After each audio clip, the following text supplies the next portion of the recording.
जय माता वैष्णो देवी की, जय बाबा भैरवनाथ की, जय भादवा माता की। मेरे बड़े बुजुर्गों, माताओं, बहनों, भाइयों, आप सभी को ये दास सुरेश वैद्य यशोधन ज्ञान सागर चैनल से आपके श्री चरणों में प्रणाम करता है और आपसे यह विनती करता है कि यह यशोधन ज्ञान सागर चैनल के पटल पर जो यह आप प्रोग्राम विस्तार से देखते हैं तो इसको पूरा देखें, इसको पूरा समझें और इसमें उपाय भी दिए गए हैं, उनको उपायों को भी करते रहें तो आपका भविष्य दिन प्रतिदिन उज्जवल होता रहेगा। तो आपसे मेरी यही प्रार्थना है, आपसे मेरी यही विनती है कि इस चैनल को आप आगे तक बढ़ाएं, सब्सक्राइब करें, लाइक करें, शेयर करें, पास में बेल आइकन घंटी को अवश्य दबाएं जिससे आने वाला वीडियो आप तक पहुंच सके। और यह जानकारी आपके सामने जो रखी जा रही है पटल पर, यह यशोधन ज्ञान सागर चैनल के माध्यम से कर्क राशि का ग्रह गोचर फल 17 जनवरी 2023 से 22 अप्रैल 2023 तक शनि की ढैया कर्क राशि में प्रवेश हो रही है 17 जनवरी 2023 से, तो उसका ग्रह गोचर फल यह 22 अप्रैल 2023 तक कैसा रहेगा, आज मैं आपको इस संबंध में विस्तार से इस पटल पर कर्क राशि का ढैया का जो साल चल रहा है 2023, 17 जनवरी 2023 से 22 अप्रैल 2023 तक का, इसको मैं आपके सामने प्रस्तुत कर रहा हूँ। तो आइए मैं आपको बताता हूँ। आइए, ये कर्क राशि है। मैं पहले बता चुका हूँ कि अपनी राशि से यदि शनि महाराज, शनि ग्रह 8वें स्थान पर होते हैं तो वहाँ पर शनि की ढैया चालू हो जाती है। ये 17 जनवरी 2023 तक मिथुन राशि में शनि की ढैया थी, है अभी वर्तमान में।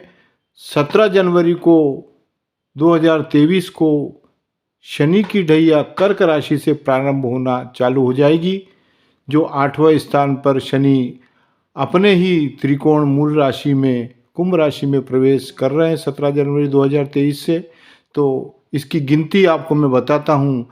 चौथा, आठवां, 12वां जहाँ शनि होता है तो चौथे 8वें में तो शनि महाराज ढैया में लगते हैं और 12वें स्थान पे शनि महाराज 7.5 में लग जाते हैं।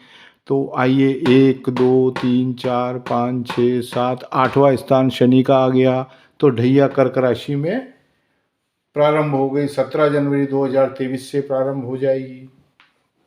अब मैं आपको बिंदुवार एक एक ग्रह, जो खास ग्रह हैं जिनकी चाल किस तरीके से वो चलते हैं, उस संबंध में मैं आपको विस्तार से बताऊंगा। अब देखिए, सबसे पहले कर्क राशि से प्रारंभ करते हैं, जो लग्न राशि है, चंद्र राशि है, नाम राशि है। तो यहाँ ये कर्क राशि है। तो 1 2 3 4 केतु, केतु का कोई प्रभाव नहीं होता है। केतु के जहाँ केतु बैठे होते हैं जिस राशि में, उसके साथ में अगर कोई ग्रह होता है तो वो फल देने लग जाता है। 5 छठे स्थान पर बुध और चंद्र हैं। तो आइए, अब मैं आपको बताता हूँ कि बुध का क्या असर होता है कर्क राशि में। इस संबंध में मैं आपको पूरा विस्तार से बताऊंगा, जो आपको बिल्कुल सटीक जानकारी के साथ में मिलेगा। छठे शत्रु स्थान में मित्र गुरु की राशि पर बैठा है।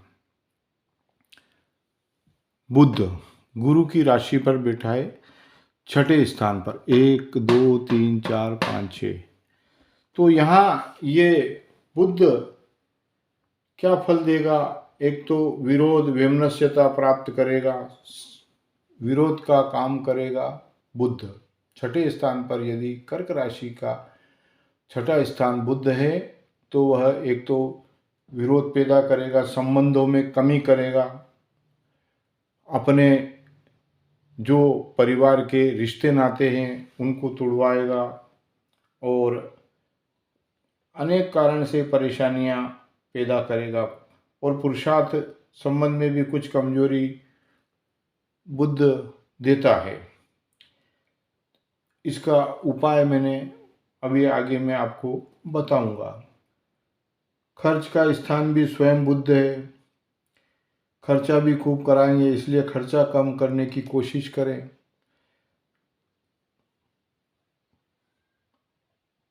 और आगे आपको मैं बताऊंगा इनके उपाय। भाई बहन में मनमुटाव चलेगा। इस तरीके से ये छठा स्थान बुध का कर्क राशि से बनता है और छठा स्थान अपने रिश्ते नाते सब तुड़वा देता है। कर्क राशि वाले की जो शनि की ढैया चल रही है उसमें ये योजन बन रहा है। चलिए अब अपन आपको बताते हैं कि क्या आगे कौन सा ग्रह आ रहा है, उस संबंध में मैं आपसे चर्चा करता हूँ। तो यह चर्चा मकर राशि में 7वें घर में सूर्य की युति बन रही है। तो 7वें घर में सूर्य की युति क्या फल देती है, इस संबंध में मैं आपको बताता हूँ। 7वां घर 1 2 3 4 5 6, 7वां घर सूर्य। तो सूर्य का यह फल 7वें केंद्र स्त्री स्थान में शत्रु शनि की मकर राशि पर बैठा है। तो धन स्थान पति बंधन का सा कार्य भी करता है, इसलिए स्त्री स्थान के सुख में कमी आती है। सूर्य अगर 1 2 3 4 5 6 7, 7वें घर में सूर्य होता कर्क से, तो स्त्री के स्थान में सुख में कमी आती है, लड़ाई झगड़ा होता है, क्लेश होता है, यह सब योग बनते हैं। और कुटुंब में भी झंझटों का सामना करना पड़ता है। इस तरीके से सुख का आनंद कम मिल पाता है। तो इस तरीके से यह 1 2 3 4 5 6 7, यह सूर्य 7वें स्थान पर। अब आइए शुक्र क्या करते हैं। शुक्र भी 7वें स्थान में बैठे हैं, तो इनका भी फल क्या बताते हैं वो आपको मैं बताता हूँ विस्तार से। शुक्र 7वें स्थान में, शुक्र का 7वां स्थान मित्र शनि की राशि में बैठा है। तो स्त्री स्थान में बहुत सुख और लाभ देता है, लग्जरी लाइफ देता है। चौथे स्थान मतलब कर्क राशि से 1 2 3 4 5 6 7, 7वें घर में शुक्र बैठे हैं, जो लग्जरी लाइफ देते हैं, पति पत्नी में सुख देते हैं, धन लाभ और सफलता प्राप्त करते हैं। घरेलू व मातृ स्थान का तथा मकान आदि का सुख भी शुक्र देते हैं और आनंद का वातावरण बना रहता है। और चतुराई देते हैं शुक्र देव, और गृहस्थ आश्रम में लाभ देते हैं और यश की प्राप्ति होती है, यह शुक्र देते हैं। 7वें स्थान में अगर कर्क राशि से बैठे हैं शुक्र, तो ये शुक्र जो है ये इसके कारक हैं, सुख शांति के कारक हैं, सुख समृद्धि के कारक हैं और आनंद का वातावरण बना रहता है। अब 8वें स्थान में शनि बैठे हैं। अब 8वें स्थान में शनि हैं, तो शनि क्या फल देते हैं देखिए, आपको मैं बताता हूँ। विस्तार से। शनि 8वां स्थान है, तो शनि 8वें स्थान में स्वयं अपनी राशि का स्व क्षेत्र में बैठा है और आयु की वृद्धि प्राप्त करेगा। एक तो आपकी उम्र बढ़ेगी, उम्र आपकी ज़्यादा रहेगी, उम्र में आपको लाभ मिलेगा और आयु में वृद्धि होगी। और सप्तमेश के अष्टमेश में बैठने के नाते स्त्री स्थान में कष्ट प्राप्त होगा। अब आपको मैं बताता हूँ, 1 2 3 4 5 6 7 8, 8वें स्थान में शनि बैठे हैं कर्क राशि में। तो कर्क राशि वालों, पत्नी के स्वास्थ्य में तकलीफ पैदा हो सकती है, तो इस बात का आप ध्यान रखें। और आगे रोजगार में भी आपको दिक्कत आ सकती है, तो रोजगार का भी सावधानी से आप ध्यान लगा करके काम धंधा करें। 7वीं शत्रु दृष्टि से धन स्थान को सूर्य की सिंह राशि में देख रहा है, इसलिए धन की संग्रह शक्ति में कमी आएगी। धन की संग्रह शक्ति में भी कमी आएगी, इसलिए थोड़ा ध्यान रखें। व्यापार व्यवसाय में थोड़ा आपको नुकसान हो सकता है, तो आप सावधानी रखें।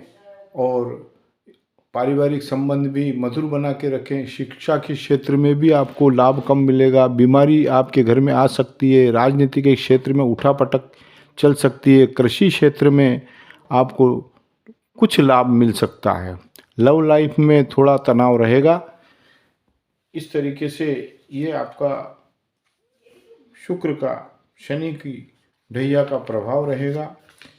अब आइए मैं आपको गुरु की दशा बताता हूँ। गुरु प्रबल रहते हैं हर राशि में, तो गुरु आपके 9वें स्थान में बैठे हैं। और 9वां स्थान देश के स्थान, देह के स्थान, देह मने शरीर के स्थान को चंद्र की कर्क राशि में देख रहा है, इसलिए देह में प्रभाव और सुंदरता प्राप्त करेगा। सुंदरता, आपको सुंदरता प्राप्त होगी। 1 2 3 4 5 6 7 8 9, सुंदरता से आपका तात्पर्य यह है कि हर काम में आपको गुरु महाराज, 9वें स्थान पे गुरु महाराज है, तो एक तो सुंदरता प्राप्त होगी, एक ज्ञान में वृद्धि होगी, ज्ञान संबंधी बातें होगी, पढ़ाई लिखाई में मन लगेगा, सब काम आपके अच्छे बनते रहेंगे, ये गुरु महाराज की कृपा से। संतान पक्ष की शक्ति प्राप्त होगी, संतान आपको सुख पहुंचाएगी और आपकी बुद्धि प्रबल हो जाएगी, जिससे आपको सफलता मिलती रहेगी और अपना जीवन आगे बढ़ता रहेगा। और आनंद से, गुरु महाराज की कृपा से आप आनंद मंगल प्राप्त करेंगे। गुरु महाराज की कृपा से आप भगवान के कीर्तन भजन करेंगे, जिससे शनि की ढैया आराम से आपको पार लगाएगी। होता क्या है, कर्क राशि से 1 2 3 4 5 6 7 8, 8वें घर में शनि महाराज है और 9वें घर में गुरु है। 8वें घर में शनि महाराज क्रूर ग्रह है, ये आपको हर प्रकार से नुकसान पहुंचाएंगे। लेकिन पास में घर गुरु महाराज का है, इसलिए इनका बल, इनको गुरु महाराज का बल शनि महाराज को मिलेगा। गुरु महाराज कहेंगे कि ये मेरा भक्त है, इसने गुरुवार के दिन केले के पौधे में जल चढ़ाया है, चने की दाल चढ़ाई है, हल्दी चढ़ाई है, इसलिए ये मेरा भक्त है शनिदेव। इसको मैं आपका पड़ोसी के नाते आपको कहता हूँ, इसको कष्ट आप कम दीजिए। तो इस तरीके से गुरु की कृपा से शनि महाराज अपना स्वभाव थोड़ा शांत कर लेंगे और आपका जीवन अच्छा बीतने लग जाएगा। और यह 17 जनवरी 2023 से 22 अप्रैल 2023 तक आपको कुछ लाभ मिलेगा तो कुछ हानि का सामना करना पड़ेगा। तो इस तरीके से आपको मैंने यह कर्क राशि का ग्रह गोचर फल बताया। अब मैं आपको उपाय की ओर ले चलता हूँ। उपाय आप करते रहें, क्योंकि शनि की ढैया चल रही है, तो उपाय करना बहुत ही जरूरी है। इसलिए पीपल के पेड़ में जल अवश्य चढ़ावें और एक दीपक शनिवार को सूर्य उगने के बाद 9 बजे के पहले लगावें। पहले जल चढ़ावें, फिर दीपक लगावें। हनुमान चालीसा का पाठ करें, बजरंग बाण का पाठ करें, मंगलवार शनिवार को करें, जिससे आपको शनि की ढैया से थोड़ा आनंद हो जाएगा। सोमवार को शिवलिंग पर जल चढ़ावें। गुरुवार को केले के पौधे में जल चढ़ाना, चने की दाल चढ़ाना, हल्दी चढ़ाना, ग्रहों को बल मिलेगा। इस तरीके से आपकी ढैया पार लग जाएगी और यह गोचर फल 17 जनवरी 2023 से 22 अप्रैल 2023 तक का है, जिसमें आपको इस तरीके से उपाय करना है। और ये आपकी जो ग्रह गोचर फल है यह चंद्र राशि से आधारित है, यह नाम राशि से आधारित है, यह फलित है और यह सटीक जानकारी आपको मैंने विस्तार से पेश करी। अब यहीं मैं आपके इन सब मेरे अपने शब्दों को मैं विराम देता हूँ और जय माता वैष्णो देवी की, जय बाबा भैरवनाथ की। और माता वैष्णो देवी, बाबा भैरवनाथ, भादवा माता आपका हमारा सबका भला करे, यही मैं प्रार्थना करता हूँ। और यह चैनल, यह आपने कर्क राशि का ग्रह गोचर फल देखा, इसको समझा, इसको आप लाइक करें, शेयर करें, सब्सक्राइब करें, बेल आइकन घंटी को दबाएं ताकि आने वाला वीडियो आपको आसानी से प्राप्त हो सके।